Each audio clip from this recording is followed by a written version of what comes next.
Welcome to Washington Policy on the Go, Washington Policy Center podcast of news, interviews, and policy analysis.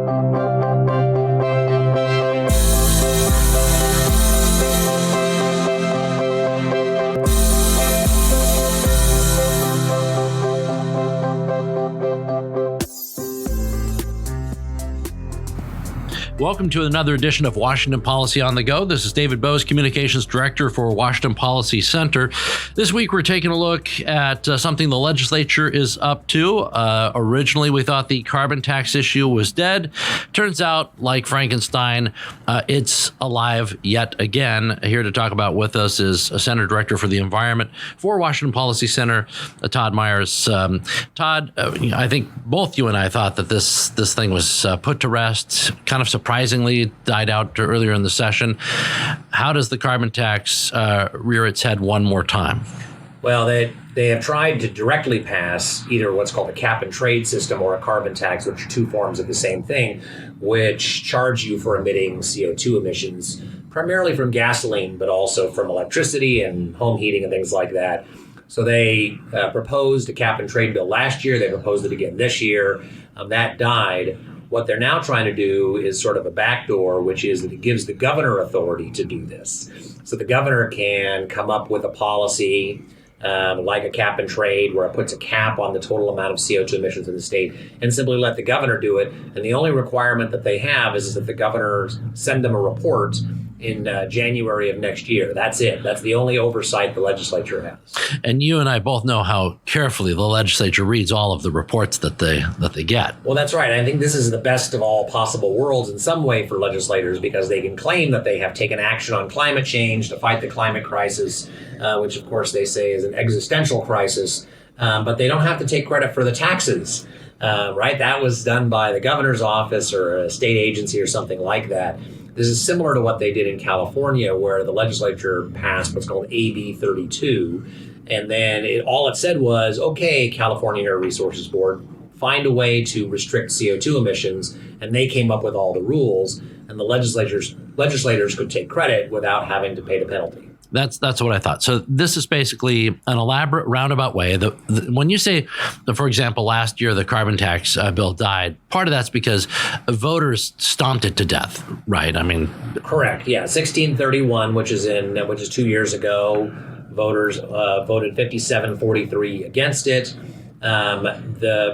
They have tried this several times in the legislature. Almost every year, actually, Jay Inslee has proposed some kind of carbon tax. It has never gotten off the floor of either chamber. Yeah. So this time, though, the clever part is if you make a rule to manufacture the same result, but have the agency do it, you are never on record voting officially for a tax. Somebody has to point to it and say, you voted in favor of this administrative rule. And then they say, yeah, but I never told them to vote for a tax. So then when the fact checkers come along, they can say, well, technically they didn't vote for the tax. They voted for this, even though we all know what they're really voting for, right? Right. And the result is some real absurdities because one of the things in there is to make sure that what are called energy intensive trade exposed industries aren't taxed out of the state. So if you have an aluminum plant and you simply shut down and then we buy our aluminum from somewhere else, you haven't helped the planet. The CO2 emissions have just gone elsewhere and we've lost all the jobs. So the governor actually proposed what he calls his clean air rule years ago. And when that was coming out, there was a webinar where the Department of Ecology explained it. And I said, okay, so you have this baseline for these industries to protect them. But let's say they shut down and now they produce no CO2 emissions. Will they be able to sell the carbon reduction credits that they made from shutting down? And there were two people from the Department of Ecology, and one of them looked at the other and said, why don't you answer that? And the other person said, no, actually, why don't you answer that? And the reason they tried to pass the buck is that the answer was, yes. If a aluminum plant shuts down in Washington state and reduces its CO2 emissions that way, they can actually sell those as what are called emissions reductions units and profit from closing down their plant in Washington state. So we, the taxpayers, can pay them for killing their jobs and moving their operation overseas. So if you have two states, or not even overseas, across state lines, right? I mean, absolutely. Let's say Montana wanted it instead. Yep. Absolutely. Okay. So then it would add to our cost because you'd have to ship the aluminum here, when you're using it. So if you have two equal states in terms of attractiveness for a business chooses to locate here, it would actually give them an incentive, a strong incentive to sell everything here, sell that, get the credit for it, get the state to pay them to go and locate somewhere else.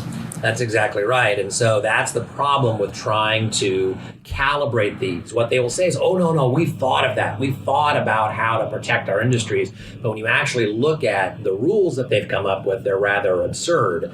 The absurdity is the bill also says that it will give credits to energy-intensive trade-exposed industries only to the extent that it mitigates international competition. Well, every single day, managers of those plants are trying to cut their costs and trying to be competitive on the world market. And what this bill assumes is that somebody who's never worked in that industry, never spent a day at that plant, from Olympia can say, oh, I know exactly how many costs you can absorb before it starts causing you problems, in a way that the people who run those plants don't. That's absolutely ludicrous. That just shows that how much hubris, how much foolishness there is in them trying to calibrate this. But again, when you point these things out, you say, look, this is going to harm these industries and these good jobs. They say, oh, no, don't worry. We've thought of that and we have a plan for that, whether that plan makes any sense or not. So other than those individuals that are going to lose their jobs because their industries will head out elsewhere and will have to up and move out of Washington State. Other than that, what would this look like if it was implemented in terms of cost to the pocketbook? What are we actually talking about here? So it's hard to say, but it would be probably pretty similar to Initiative 1631, which the voters turned down. So it would be about probably $20 a metric ton, which would be hundreds of dollars a year per household, depending on how far you drove, whether you use natural gas or electricity, all of those sorts of things. But our analysis of 1631 would be that it would add hundreds of dollars in costs a year to an average household. That's probably about the range it would be. So that was your old carbon tax calculator kicking back in. Correct. And people can go onto our calculator there that we had in 2018, which is still online, and look at it, and that's probably going to give you a pretty good estimate. What about in terms of industry? Which would Washington State likes to pride itself into more high tech? We do have an extremely significant agriculture sector. I'm assuming the military would not be touched for the most part. So that being another large employer here, Boeing, I take it, would actually get hit by this to a certain extent. Yeah. So, and that's sort of the game that gets played. So high tech doesn't get hit very much because their productivity per unit of energy is very high, right? They don't pay a lot the electricity in Washington State doesn't have a lot of CO2 emissions, so they're not going to get hit very much. It's farmers would get hit because they have to ship their products, they have to, process their products. Many of the industries or the buildings and the companies that are on the list of emitters in Washington State right now are food processors in Othello and Moses Lake and places like that. So they would definitely get hit. But the biggest would be manufacturing, concrete, aluminum, things like that. And then the games begin where you see, okay, their lobbyists go down and say, look, we can't handle this. Can you give us an exemption? We had aluminum plants in Washington State that were idled for a period of time because of international competition. The state quickly figured out a way to give them, credits, tax credits, other things like that.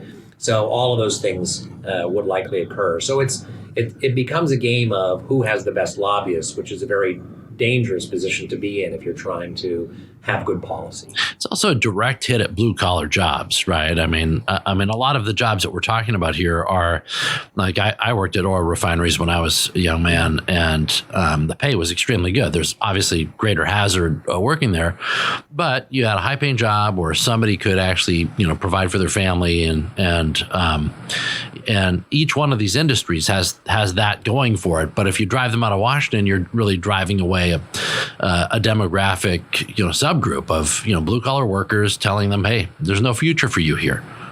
Right, and that's I think the real danger with this, and you can, there are always going to be changes in industries.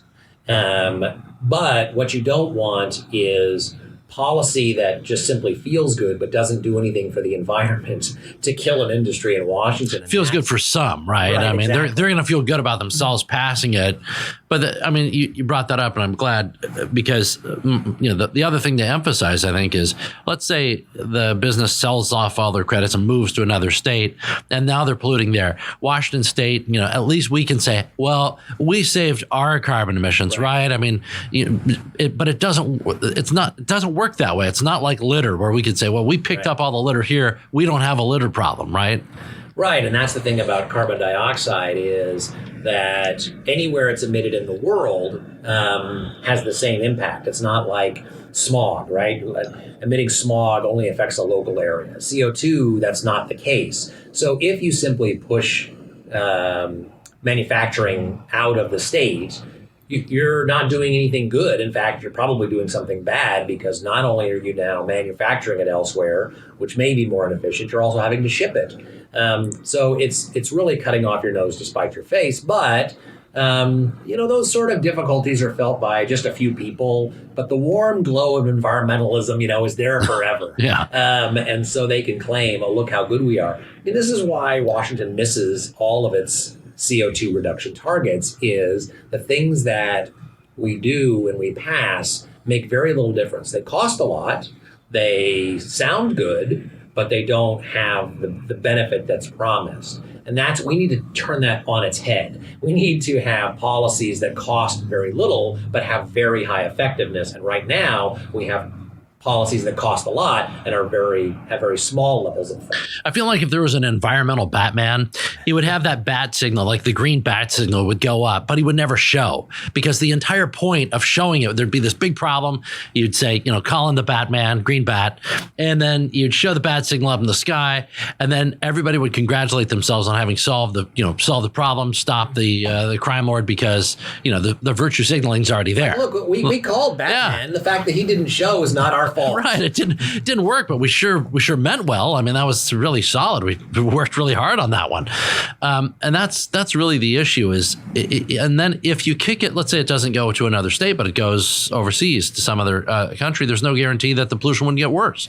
I mean, ultimately, the environmental restrictions in other places are not as strict as the U.S. So that's absolutely correct. And so there are things we can do. And in fact, I wrote about last year a grant that was given to one of the aluminum plants in Ferndale, $2.5 million, and it will reduce almost as much CO2 emissions as all of Sound Transit 3.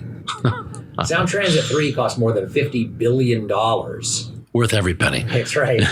This reduced about 130,000 metric tons of CO2 for $2.5 million. Now, Sound Transit will do that every year, but I mean, there is just no, comparing $2.5 million to more than $50 billion. And yet, the environmental community loves to talk about transit and light rail and how, but none of them talk about targeted grants like this that have a very high level of return for a small amount of money. Now, you can argue that we shouldn't be subsidizing private companies to do these sorts of things. Fine, I think we can debate that. But if your goal is to reduce CO2, giving this sort of grant is far more effective. And it takes climate change more seriously. The very same people who are saying this is an existential crisis are then turning around and offering policies that do almost nothing. It is so ludicrous. But cost a lot. Almost nothing, but cost a ton. And that's right. the metric, right? The more that we spend, the more that we care, whether it actually works or not.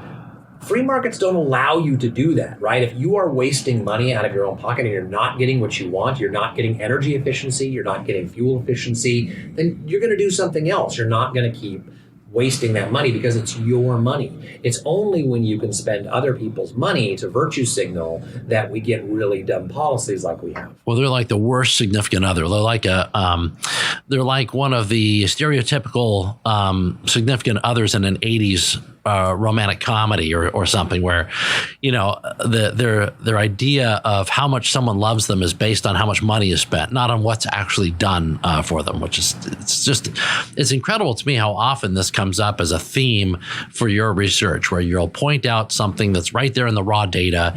Then they say, well, Todd Myers, not a scientist. How dare he bring this up? It's like, well, he didn't say he's a scientist. He said, this scientific report says this.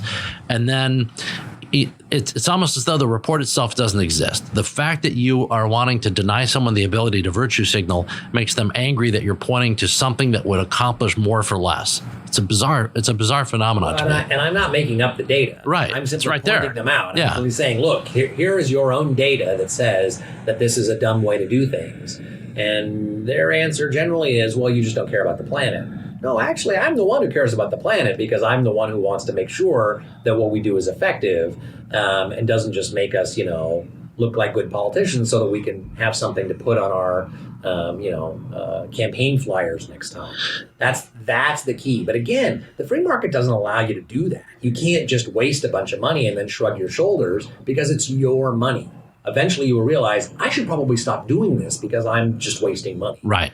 We don't do that in politics. We have a very limited number of days left in the legislative session.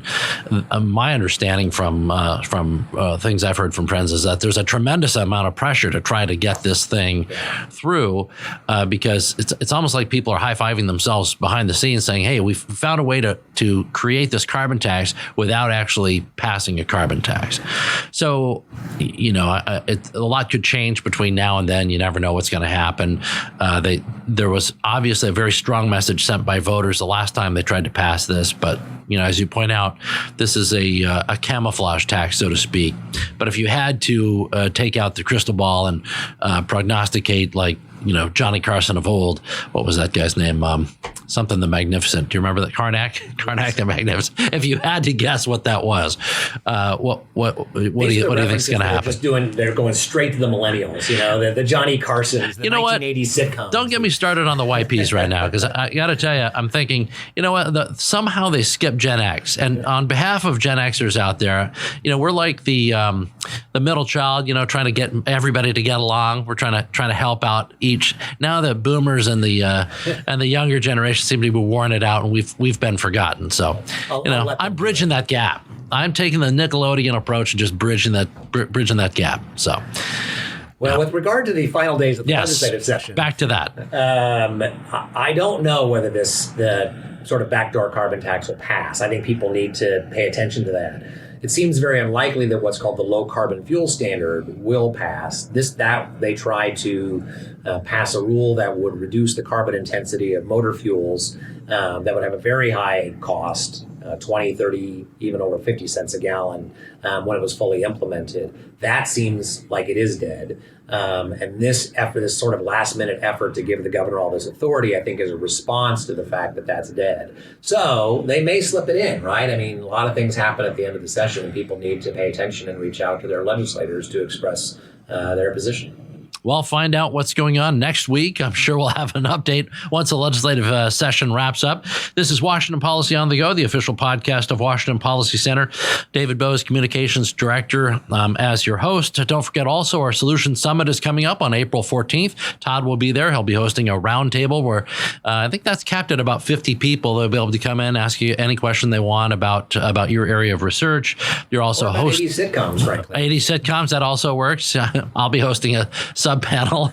I might bring up a few references myself, but your other panel is about innovation in the marketplace and how innovation and technology are accomplishing more than government when it comes to environmental progress. So folks can sign up for that as well. Once you register, you'll see that there are more breakout sessions and roundtable discussions than ever before. And our keynote luncheon speaker is Governor Rick Perry, former Energy Secretary. So, and aren't you hosting the breakfast panel as well, Todd? Yeah, you're featured. Yeah, the breakfast panel is with Microsoft. They have a program called AI for Earth, where they use artificial intelligence to solve environmental problems. That's really cool. And so that'll be an interesting discussion about the types of things that we can do, not just in the United States, but around the world in developing countries. Some of the most clever things that are being invented and are being created to solve environmental problems are being done overseas. In short, it's going to be an awesome event, the biggest policy event of the year. Just go online and register at washingtonpolicy.org. Thanks for listening to Washington Policy on the Go. If you liked it, tell a friend and share this episode on your social media. Send any questions or comments to us at washingtonpolicy@washingtonpolicy.org.